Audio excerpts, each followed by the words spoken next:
Olá, boa noite, que a graça e a paz do nosso Senhor Jesus Cristo esteja com você. Hoje é dia 3 de junho de 2020, aproximadamente 19 horas e 30 minutos, estou aqui no templo, como de costume, no horário de culto, esse seria o horário da mensagem, e eu quero trazer uma palavra para a nossa edificação, para a nossa reflexão. Desde que foi anunciado o decreto com toque de recolher, bem no horário do culto, o primeiro texto que me veio em mente foi sobre Daniel, capítulo 6, versículo 10, que nos diz assim: Daniel, quando soube do decreto do rei, fez como de costume, pois 3 vezes por dia se punha de joelhos na varanda de sua casa, com a porta aberta voltada para Jerusalém. O que aconteceu ali? Havia um decreto de morte, porque havia um ataque sobre a vida de Daniel e um decreto de morte, caso alguma pessoa, alguém fizesse alguma oração a qualquer deus que não fosse ao imperador, ao rei Dario, essa pessoa seria jogada na cova dos leões. Então havia um decreto de morte sobre ele. Só que quando Daniel viu o edital do rei, aquilo não alterou em absolutamente nada no dia a dia de Daniel, porque ele tinha como costume. Bons costumes trazem bons resultados para as nossas vidas. E o que eu quero trazer nessa noite para a nossa reflexão, para mim aqui como um testemunho pessoal também, é que nós devemos continuar orando. Não podemos deixar de orar, não podemos baixar a guarda da oração. Em hipótese alguma eu quero afrontar as leis, esse decreto dos homens, mas sim confrontar principados e potestades que estão por trás disso. Nosso Deus é infinitamente maior. A Bíblia diz que as portas do inferno não prevalecerão contra a igreja do Senhor Jesus Cristo. Como pastor e como um homem prudente, obviamente colocamos o culto no horário acessível, às 16 horas e 30 minutos, para que cada irmão, cada irmã pudesse retornar para suas casas, mas eu não podia deixar de vir orar neste momento do culto aqui na igreja, porque eu sei que isso tem um peso espiritual muito grande mesmo. Como eu disse, não é para afrontar os homens, mas para confrontar o mundo espiritual. Mas o que eu quero enfatizar mesmo é sobre esses bons hábitos. Veja só, Daniel, ele tinha como hábito. O que é um hábito? É aquilo que você faz repetidamente e já de alguma forma automática também. Por exemplo, todos os dias quando você levanta, provavelmente você é como eu, você pega e faz sua higiene pessoal, escova seus dentes. Você não precisa lembrar que você vai escovar os dentes, não precisa alguém dizer: olha fulano, vai escovar os dentes que hoje você não escovou. A gente faz isso com crianças, enquanto eles não têm este hábito, mas nós adultos, nós temos por hábito. Então eu acordo, tomo um pouco de água, escovo meus dentes, é um hábito, e eu não preciso parar e pensar: o que eu devo fazer agora? Eu preciso escovar os dentes. De forma alguma. Então, o hábito é isso. E o que eu quero enfatizar é sobre o hábito da oração. Nós devemos ter este hábito da oração. Todos os dias, começar o dia com a oração. Daniel, ele tinha 3 vezes por dia. Provavelmente era às 6 da manhã, ao meio-dia e às 18 horas, porque o dia para eles começa às 18 horas. Então ele tinha esses 3 momentos de oração para ele. Aquilo era um hábito, e quando houve um decreto, aquilo não alterou nada. Ele sabia das consequências, ele sabia que seria jogado na cova dos leões, ele era alguém do governo, então conhecedor das leis daquela nação, ele sabia do risco que ele tinha, mas ele não desistiu, ele não parou. E o que eu quero também chamar a atenção nesse momento é sobre a nossa vida cristã. Nós estamos vivendo o princípio das dores. Nunca antes na história da humanidade as nações todas foram abaladas, tocadas como está acontecendo agora em 2020. Então nós temos que olhar para o mundo espiritual, temos que olhar para a atualidade e comparar as coisas espirituais, comparar a Bíblia. Então em Mateus capítulo 24, fala do princípio das dores, ou seja, vai chegar um momento em que as dores virão com tudo, mas agora é apenas o princípio. Qual será esse momento? O momento em que o anticristo vai governar durante 7 anos. Eu, Sandro Maurer, acredito que a igreja não vai passar pelo período da grande tribulação. Apesar da Bíblia dar margem para passar, para ser arrebatada no meio. Então eu estou colocando um ponto de vista, não vamos entrar em detalhes acerca disso. E diz a Bíblia que o anticristo não governa hoje porque o Espírito Santo detém, ou seja, a igreja aqui na terra, a igreja do Senhor Jesus aqui na terra, e o Espírito Santo que habita na igreja impede que o anticristo assuma o governo. Então haverá um governo único, com leis impostas, em que aqueles que permanecerem aqui, que vão se converter durante esse período da grande tribulação, a única maneira deles alcançarem a salvação será dando a própria vida deles. Então você imagina, quando nós olhamos em Apocalipse, nós encontramos os 7 selos, as 7 taças, as 7 cornetas ali. Então tudo praga e mais praga que vai acontecer num período curto aqui na face da terra. A Bíblia diz que se não fosse pelos escolhidos,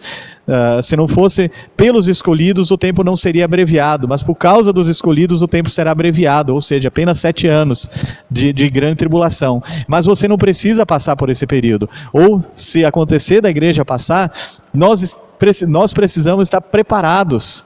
Hoje, no mundo inteiro, tem vários países, a Coreia do Norte é o número 1 em perseguição aos cristãos. Lá, quando descobre que a pessoa é cristão, ele é preso injustamente, é colocado numa prisão de trabalhos forçados e com uma alimentação muito reduzida, porque a própria população come apenas 300 gramas de ração, isso mesmo, uma ração, 300 gramas diário, e os cristãos que estão na prisão, por serem cristãos, eles ganham menos do que isso quando ganham comida, e eles são obrigados a fazer trabalhos forçados até a morte. Muitos deles são fuzilados, inclusive, por não negar a sua fé.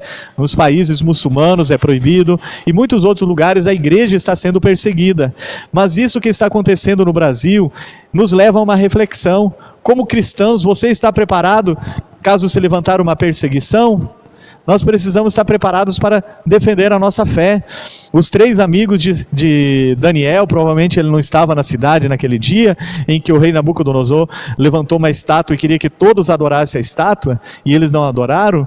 Quando o rei falou para eles, vocês não sabem que eu posso matá-los? E eles disseram, sabemos, mas saiba, ó rei, que não nos dobraremos e não adoraremos a tua imagem. Nosso Deus pode nos livrar, e se não quiser nos livrar, nós morreremos da mesma forma. E eles foram lançados na cova, na fornalha, em fogo alto ali, mas Deus deu um milagre e eles saíram vivos da fornalha, e esse testemunho está registrado. O que nos chama a atenção é a firmeza da fé. Amados, precisamos ser firmes na fé. Não existe outra maneira de ser cristão a não ser firmes na fé. Para isso nós precisamos ter uma vida de oração, começar o nosso dia com oração, precisamos ter uma vida de devoção a Deus, nos apegar às escrituras sagradas, ler a palavra de Deus, estudar a Bíblia. Isso sim fortalece o cristão.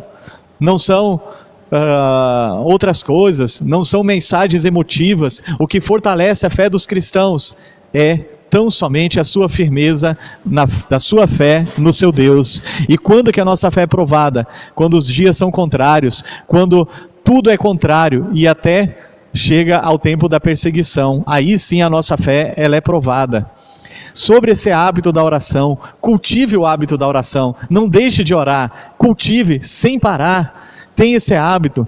Tenha propósito de jejum bem definido na sua vida e não desista nos primeiros problemas. Eu quero falar um pouco sobre jejum, porque tem muitas pessoas que colocam um propósito, olha, tais dias, 7 dias, 21 dias, sei lá, eles colocam um propósito, eu vou jejuar todos os dias, mas aí acontece uma dor de cabeça, vem uma gripe, alguma coisa, e eles dizem, Deus entende que eu parei o meu jejum porque eu estava doente.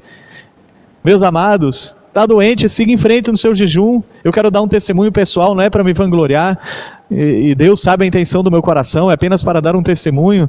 Eu já fiz jejuns muito fortes, de 40 dias sem comer absolutamente nada, e as 2 vezes que eu fiz isso, eu fiquei gripado na segunda semana, e sabe o que aconteceu? Eu continuei jejuando, eu continuei me alimentando da palavra de Deus, eu continuei me alimentando da Bíblia, da oração, e sabe o que aconteceu depois? A gripe passou, eu fui curado, como a gripe vem, passa, e eu permaneci fiel, e alcancei o meu propósito de chegar ao 40º dia. Como eu disse, eu não quero falar isso para me vangloriar, mas eu quero dar um testemunho filho, para você não desistir fácil das coisas. Temos que ser persistentes. A Bíblia fala tanto de perseverança, eu tenho falado tanto durante esse período de pandemia. Persevere no Senhor, persevere com o Senhor. Vocês precisam perseverar para que depois de ter feito a vontade de Deus, alcançar a promessa. Deus está abalando as nações para estabelecer a vontade dele, e ele está provando muito cristão nos dias de hoje, para saber se eles vão resistir nos dias maus. Sim, virão os dias maus. Lá em Efésios diz que nós devemos tomar toda a armadura de Deus para resistir o dia mau. O dia mau ele pode acontecer em época de perseguição ou qualquer outra época da vida. Os dias maus vêm, mas nós precisamos perseverar. Nós não podemos desistir no meio da caminhada. Então tenha hábito de oração, tenha hábito da leitura da palavra, tenha hábito de consagrar a sua vida ao Senhor. Faça disso hábitos saudáveis, assim como deve cultivar hábitos saudáveis de praticar exercício físico para cuidar bem do corpo, que é o templo do Espírito Santo, dentro do possível uma boa alimentação, dormir o tempo necessário, nem muito nem menos. Isso tudo ajuda a cuidar do templo do Espírito Santo. Mas o que nós precisamos acima de tudo é cultivar esses hábitos espirituais, devocional diário. Nunca deixe de começar o seu dia sem a oração. E sem a oração eu não estou dizendo, eu levanto e vou orando e caminhando, fazendo minhas atividades e conversando com Deus. Devemos estar no nosso trabalho e conversar? Claro que sim, mas não podemos abrir e tirar o nosso a sós com Deus, o nosso tempo que só eu tenho meu hábito, eu e Deus, nada mais. Todas as madrugadas eu faço isso. Como disse, eu não estou aqui falando para me vangloriar, mas para testemunhar que isso é possível fazer. É possível fazer. Acordei de madrugada num propósito, estou com muito sono, o que eu faço? Tomo um banho, toma um café, faça alguma coisa e siga no seu propósito, meu irmão. Você só pode alcançar a vitória na sua vida se você chegar até o fim. A Bíblia diz que o fim das coisas é o melhor do que o seu início. Então eu quero deixar essa reflexão hoje, que eu nem sei quando que eu vou postar essa meditação, para a sua edificação. Tenha o hábito, crie o hábito de orar, ler a palavra, jejuar. A vida do crente é Bíblia, jejum e oração. Cuidar da família, cuidar do trabalho, congregar, evangelizar, dar bom testemunho. Essa é a vida do cristão. Que Deus te abençoe poderosamente, em nome de Jesus. Amém.